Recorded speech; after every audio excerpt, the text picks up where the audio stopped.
मित्रों, आज का जो विषय है विचार गोष्ठी का वो है आज के तारीख में शोषित समाज दल के नीति और कार्यक्रमों की प्रासंगिकता।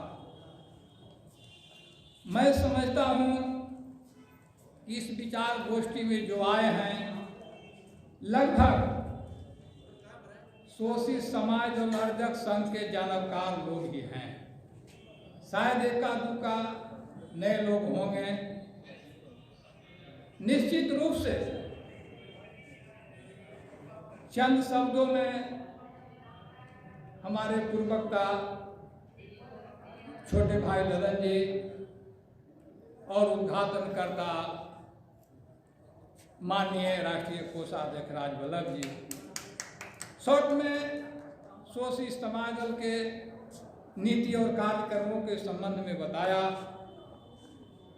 उद्योग नीति, शिक्षा नीति, कृषि नीति प्रासंगिकता है, लेकिन कब इसकी प्रासंगिकता है?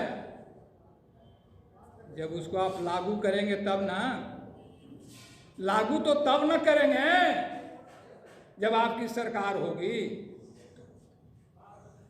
और जो ये सरकार है वो इस तरह के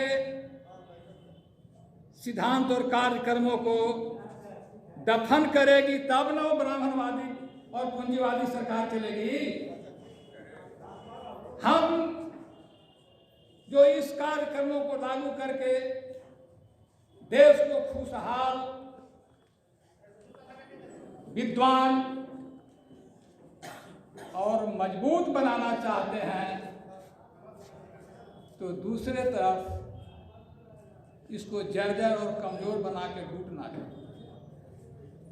ऐसी स्थिति में हमको इस विचार गोष्ठी की जरूरत नहीं थी। जितने साथी थे उनको पूरी तरह से पुष्ट हो करके क्षेत्र चुन करके एक एक जनता को ये विचार यहाँ हॉल में जरूरत नहीं थी। ये एक एक आम जनता को अपने क्षेत्रों में सुनाने की जरूरत थी ताकि उसको दिमाग में यह बैठे कि जब शोषित समाज दल की सरकार बनेगी या विधानसभा में ये आवाजें गूंजेगी तभी समाधान हो सकेगा। लेकिन ऐसा हो नहीं रहा है। जो साथी चुनाव लड़ रहे हैं या लड़ने के मंसूबा बनाए हैं, क्या कभी उन्होंने पूरे क्षेत्र को, चाहे चुनाव आवे या न आवे, हम आम लोगों की तरह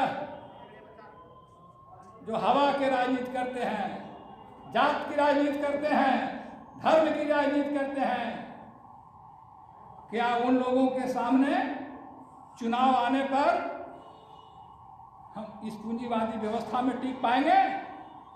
नहीं टिक पाएंगे।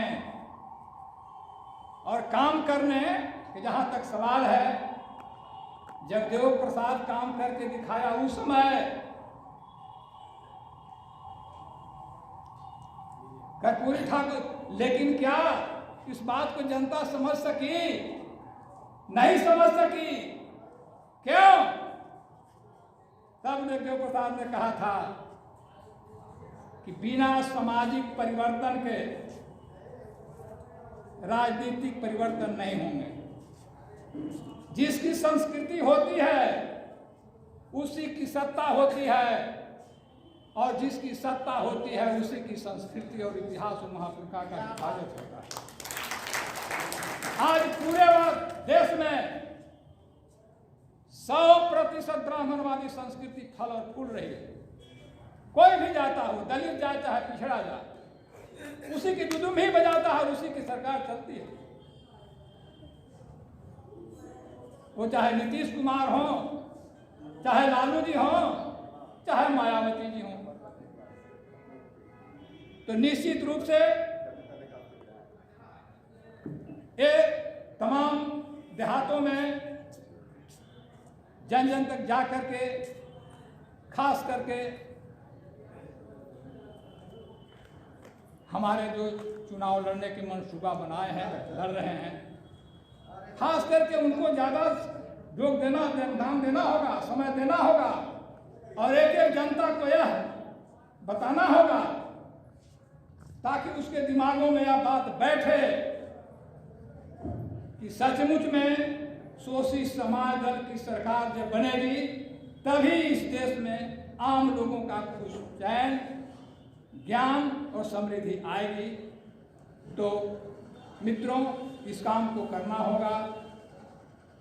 और दूसरी बात, जिन लोगों को, जिन साथियों को जो हमारे शोषित समाज और वर्ग के सिद्धांतों से पुष्ट हैं, बात करते हैं, अगर छोटा सा भी प्रतिनिधित्व करने का यदि मौका मिला है तो उनको परीक्षा देनी होगी ईमानदारी के साथ, तभी हम उस मुकम्मिल तक पहुंच सकते हैं और इस सरकार को और इस संस्कृति को हम ध्वस्त कर सकते हैं। इन्हीं चंद शब्दों के साथ इनकलाब जिंदाबाद, जय हिंद। साथियों, नेशनल जनमंच को सब्सक्राइब करें, साथ ही बेल आइकन की घंटी को बजाएं।